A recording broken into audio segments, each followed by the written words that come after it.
Hello students, आज हम पढ़ेंगे जियोमेट्रिक सीरीज के बारे में।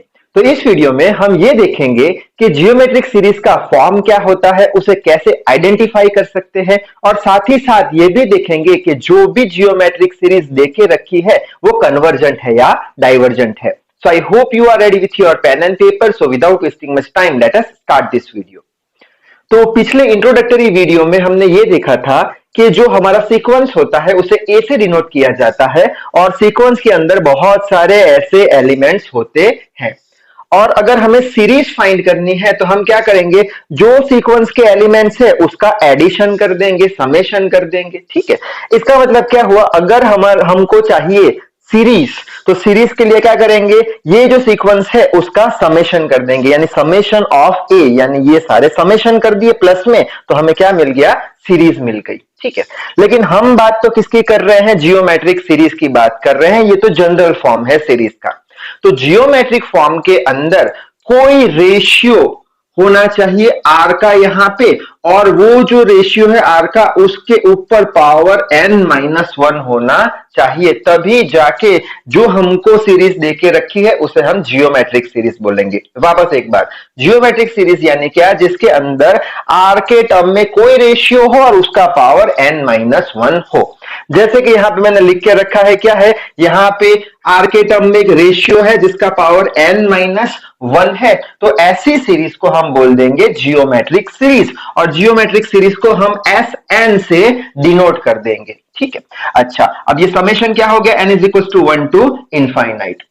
आगे बढ़ते हैं। अब अगर हमें जियोमेट्रिक सीरीज लिखनी है तो कैसे लिखेंगे, तो यहाँ पे Sn इज इक्वल टू, पहले n की जगह क्या रखेंगे, 1 रखेंगे, यहाँ पे 1 रखो, तो 1 - 1 0, r⁻0 कितना हो जाएगा, 1, तो बचेगा क्या, a।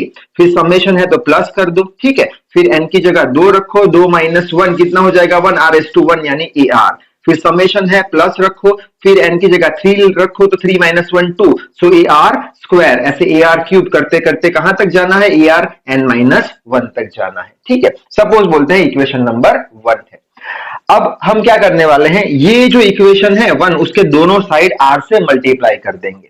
तो यहाँ पे क्या हो जाएगा, r इंटू Sn हो जाएगा, यहाँ पे r से मल्टीप्लाई करो सो ar होगा, यहाँ ar स्क्वायर, यहाँ ar क्यूब, ऐसे आगे बढ़ता जाएगा। अब यहाँ भी तो r से मल्टीप्लाई करना पड़ेगा, तो ये जो टर्म है, ये वाली टर्म, ये r⁻n-1 इंटू r से मल्टीप्लाई करना पड़ेगा। ठीक है, r का पावर क्या है, 1 है, तो ये चीज को हम कैसे लिख सकते हैं, अगर बेस सेम तो पावर का एडिशन, बेस सेम है तो n-1, और ये 1 पावर तो +1, 1 से 1 कैंसिल, रह गया क्या, n, सो ar⁻n लिख लिया। ठीक है, अब ये दो इक्वेशन मिल चुके हैं। 1 - 2 अगर हम करते हैं तो क्या मिलेगा, ये Sn minus Rsn is equal to, ये पूरा टर्म लिख लो। ठीक है, और माइनस करना है तो माइनस में ये पूरा टर्म लिख लो, माइनस में ये पूरा टर्म लिख लिया। अच्छा, आगे बढ़ते हैं। हम क्या देख सकते हैं कि ये प्लस ar है, ये माइनस ar है, तो ये कैंसिल कर देते हैं इसको, ये plus ar square minus ar square, इसको कैंसिल कर देते हैं। आगे बढ़ेंगे तो प्लस ar क्यूब भी तो आएगा, तो ar क्यूब प्लस और ये माइनस ar क्यूब कैंसिल हो जाएगा। ठीक है, अच्छा, अब अगर और आगे बढ़ते हैं हम, इसके और आगे, तो यहाँ पे क्या आ जाएगा, ये ar⁻n है, तो इसके पहले कोई प्लस ar⁻n-1 होना चाहिए, उसके पहले कुछ प्लस ar⁻n-2 होना चाहिए, तो यहाँ पे कुछ ar⁻n-1 होगा प्लस में, बाहर माइनस है तो यहाँ पे कुछ ar⁻n-1 होना चाहिए, फिर ar⁻n होगा। ठीक है, ये प्लस में है, ये माइनस में, ये ar⁻n-1, ar⁻n-1 ये भी कैंसिल हो जाएगा। तो यहां पे क्या बचेगा, ये हमारी राइट हैंड साइड, यहां पे बचेगा ये a बचेगा, बाकी सब कैंसिल, माइनस क्या बचा, ar⁻n बच जाएगा। ठीक है, और बाद में ये साइड से Sn को कॉमन निकाल देंगे तो 1 माइनस r रह जाएगा। ठीक है, बाद में Sn को अगर सब्जेक्ट बनाते हैं तो क्या बचेगा, a minus ar⁻n divide by 1 minus r।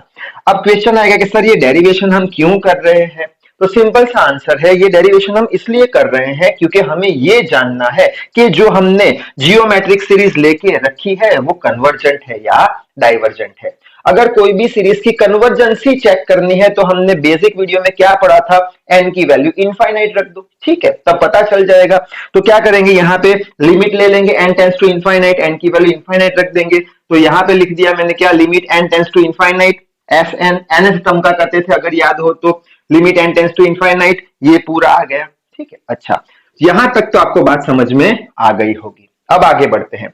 अब हम सोचते हैं क्या ये इक्वेशन के बारे में, क्या कि अगर आर का वैल्यू हमने एक से कम लिया, एक से कम यानी क्या 0.1 सपोज अज्यूम करते हैं, आर का वैल्यू एक से कम, रेस टू पावर एन है, रेस टू पावर सपोज 2 3 4 कुछ भी हो सकते हैं, तब इसका आंसर क्या आएगा 0.01 आ जाएगा। ठीक है, यानी वैल्यू जीरो की ओर जा रही है। अगर 0.1 रेस टू 3 होता तो 0.001, यानी पावर बढ़ने पर क्या होगा, आर की वैल्यू अगर एक से कम लेंगे पावर बढ़ने पर ये जो वैल्यू है ये टर्म की पूरी कन्वर्ज होती जाएगी जीरो की तरफ। ठीक है, इसलिए हम क्या बोल देंगे, अगर आर का वैल्यू एक से कम है तो जो हमारी सीरीज है वो कैसी हो जाएगी, कन्वर्जिंग सीरीज हो जाएगी। ठीक है, अच्छा अगर आर का वैल्यू आपने एक से कम लिया तो यहां पे क्या आएगा 0.01, ये पूरा टर्म कैसा हो जाएगा, इसके रिस्पेक्ट में बहुत ही कम हो जाएगा। तो ये जो a r raise to n है इसको हम निग्लेक्ट कर सकते हैं,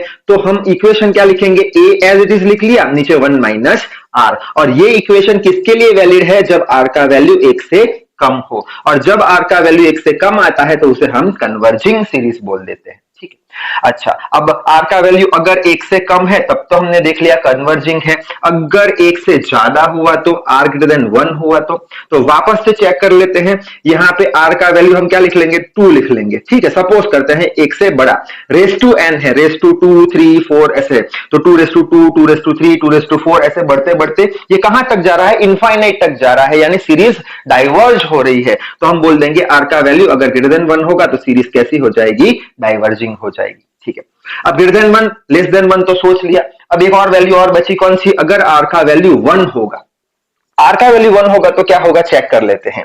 तो ये जो हमारा इक्वेशन 1 है, ये वाला इक्वेशन 1, इसमें अगर आर का वैल्यू 1 रखेंगे, आर का वैल्यू 1 तो ए हो जाएगा, आर का वैल्यू 1 1 का स्क्वायर 1 हो जाएगा। ठीक है, आर क्यूब होगा तो 1 का क्यूब 1 हो जाएगा, यानी ए प्लस ए प्लस ए प्लस ए प्लस ए प्लस ए प्लस यानी प्लस प्लस करते जाएंगे इनफाइनाइट तक, तब भी हमारी सीरीज डाइवर्ज हो जाएगी। ठीक है, तो आर की वैल्यू 1 लो तो भी डाइवर्जिंग हो जाएगी। इसका मतलब क्या निकला कि अगर आर की वैल्यू 1 से बड़ी है या 1 के बराबर है तब हमारी दी गई सीरीज डाइवर्जिंग हो जाएगी, और अगर आर की वैल्यू 1 से कम है तो वो कन्वर्जिंग हो जाएगी। और तब ये वाला इक्वेशन आप याद रख लेना, a divided by 1 minus r, r का वैल्यू कम है तो ये पूरा टर्म निग्लेक्ट कर दो, a divided by 1 minus r. ठीक है, अच्छा अब एक और वैल्यू बची, कौन सी, अगर आर की वैल्यू -1 हो तब क्या होगा वो भी देख लेते हैं।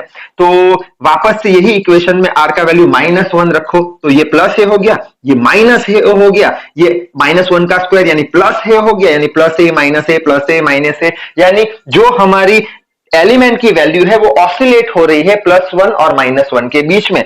इसका मतलब क्या हुआ, अगर आर का वैल्यू -1 है तो सीरीज कैसे है हमारी, ऑसिलेट सीरीज है। ठीक है, अब ये सारी चीज हम कुछ न्यूमेरिकल लेके अच्छे से समझने की कोशिश करते हैं, तो जल्दी से स्क्रीनशॉट ले लो।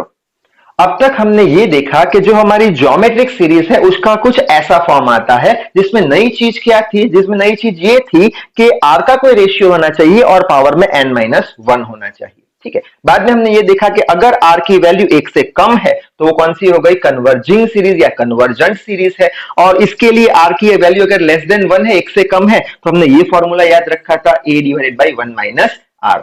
उसी तरीके से अगर आर की वैल्यू 1 के बराबर या 1 से बड़ी हो तो दी गई ज्योमेट्रिक सीरीज डाइवर्जेंट है, और अगर आर की वैल्यू -1 है तो हम क्या बोल देंगे, जो ज्योमेट्रिक सीरीज देख के रखी है वो कैसी है, ऑसिलेट सीरीज है। अब ये पूरी कहानी हम कुछ दो न्यूमेरिकल लेके अच्छे से समझने की कोशिश करते हैं। तो फर्स्ट न्यूमेरिकल सॉल्व करते हैं, क्या है, summation of n is equals to 1 to infinite 1 by series to n, find the convergence of series. ठीक है, यानी ये दी गई सीरीज कन्वर्जेंट है या नहीं ये हमें फाइंड करना है। तो कैसे करेंगे, तो सबसे पहले तो हम सोचेंगे कि ये जो सीरीज देके रखी है ये क्या ज्योमेट्रिक सीरीज है, तो मैं बोलूंगा नहीं, ज्योमेट्रिक सीरीज तो नहीं है। आप पूछोगे क्यों नहीं है, तो सिंपल रीजन है कि यहाँ पे पावर पे n-1 है नहीं, तो ये ज्योमेट्रिक सीरीज नहीं है। तो सबसे पहले तो जो सीरीज देख के रखी है उसे हम ज्योमेट्रिक सीरीज में कन्वर्ट करने की कोशिश करेंगे, तभी तो ये थिंग अप्लाई कर पाएंगे। तो कैसे करें, तो सिंपल है कि summation of n is equal to 1 to infinite. ठीक है, इसे कैसे लिख ले, 1/3 इंटू 1/3 रेज टू n-1। अब क्वेश्चन आएगा सर ये कैसे लिखा बताओ, तो कुछ नहीं किया, यहां पे लिख लेते हैं, क्या है ये 1/3 रेज टू n दे के रखा है। ठीक है। अब इसे कैसे मैं लिख सकता हूं, 1/3 लिख सकता हूं, 1/3 लिख सकता हूं, और 1/3 लिख सकता हूं। अब यहाँ पे बेस सेम है, बेस सेम होगा तो क्या होगा, पावर का एडिशन, पावर क्या है 1 प्लस n माइनस 1, 1 से 1 कैंसिल, 1/3 आ गया। तो ये चीज हम लिख सकते हैं इसकी जगह पे। अब अगर आप चेक करोगे तो n-1 पावर है, n-1 पावर में है, यानी पावर में है, तो ये क्या हो गया हमारा r हो गया, और बाकी बचा जो क्या हो गया वो हमारा a हो गया। ठीक, अच्छा अब यहाँ पे r की वैल्यू चेक करते हैं। r की वैल्यू कितनी है, r इज इक्वल टू 1/3 यानी 0.33 है, यानी यहाँ पे r कैसा हो गया हमारा, r हो गया लेस देन 1 आया। r का वैल्यू 1/3 एक से कम है, r लेस देन 1 है। अगर r लेस देन 1 है तो ये वाला फॉर्मूला अप्लाई कर सकते हैं, क्या है, a divide by 1 minus r। ठीक है, a कितना है हमारा 1/3 है, डिवाइड बाई 1 माइनस r कितना है 1/3 है। आगे बढ़ते हैं, 1/3 डिवाइडेड बाई, ये क्रॉस मल्टीप्लीकेशन कर लो या एलसीएम ले लो, तो 3 1 3 माइनस 1 डिवाइडेड बाई 3। आगे बढ़ते हैं 1/3 डिवाइडेड बाई ये 2/3 आ जाएगा। आगे बढ़ते हैं 1/3 इंटू ऊपर चला जाएगा 3/2, 3 से 3 कैंसिल, आंसर क्या आया 1/2 आंसर आया, यानी 0.5 आंसर आया, यानी r का वैल्यू क्या हो गया, 1 से कम। ये 0.5 1 से कम है। अगर r का वैल्यू 1 से कम है तो दी गई ज्योमेट्रिक सीरीज कैसी है, कन्वर्जेंट है। ठीक है, तो ये हो गया इसका आंसर। अच्छा, दूसरा एक और न्यूमेरिकल देख लेते हैं, जैसे कि summation of n is equal to 1 to infinite series to n, find the convergence of series.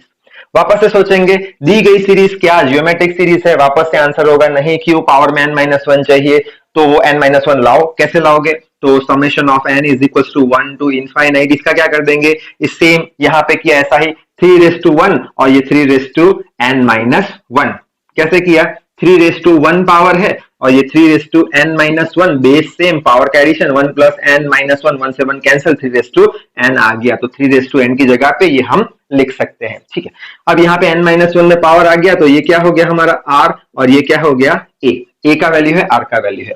अब यहाँ पे r का वैल्यू 3 है, r का वैल्यू 3 है, यानी हम बोल देंगे r का वैल्यू ग्रेटर देन 1 है। ठीक है, r का वैल्यू अगर ग्रेटर देन 1 है, ठीक है, तब क्या ये फॉर्मूला यूज कर सकते हैं, नहीं सर, तब ये फॉर्मूला यूज नहीं कर सकते, तो सीधे सीधे बोल देना क्या, कि over here value of r is more than 1 which is 3, r का वैल्यू 1 से बड़ा है जो कि 3 है, इसलिए हम बोल देंगे ये जो ज्योमेट्रिक सीरीज है वो कैसी है, वो है डाइवर्जेंट। ठीक है, तो आई होप आपको बेसिक आइडिया आ चुका होगा ज्योमेट्रिक सीरीज के बारे में। तो इस वीडियो में बस इतना ही, अब नेक्स्ट वीडियो में हम कंपैरिजन टेस्ट देखेंगे। So till then read hard, work hard, thank you very much.